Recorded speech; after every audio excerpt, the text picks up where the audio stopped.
या निर्धार मेळाव्याची संकल्पना हे आहे की आम्हाला भारतीय जनता पार्टीचे तिकीट घेऊन लढायचे, हा निर्धार फायनल.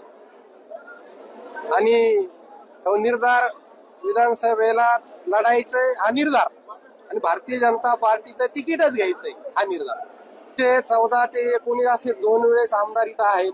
त्या आमदारांना आम्ही बहीण म्हणून त्यांच्या मागे उभा राहून आमच्या भावाची भूमिका आम्ही निभावलेली आहे.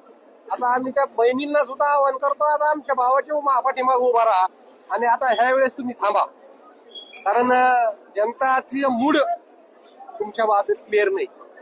आणि इथं बदल लोकांना निश्चित उमेदवार बदलायला पाहिजे अशी भावना आहे. आणि हे बाकीपर्यंत लोकांचा आवाज जाण्यासाठी हा खरा निर्धार मेळावा होता, पण या निर्धार मेळाव्यातून आक्रोश मेळावा तयार झाला. म्हणजे एवढ्या लोकांमध्ये भावना कुटकुट भरलेल्या आहेत. इथे माननीय देवेंद्र फडणवीस साहेबांनी 8 दिवसापूर्वी सांगितलं, जो आमदार जनतेत नसन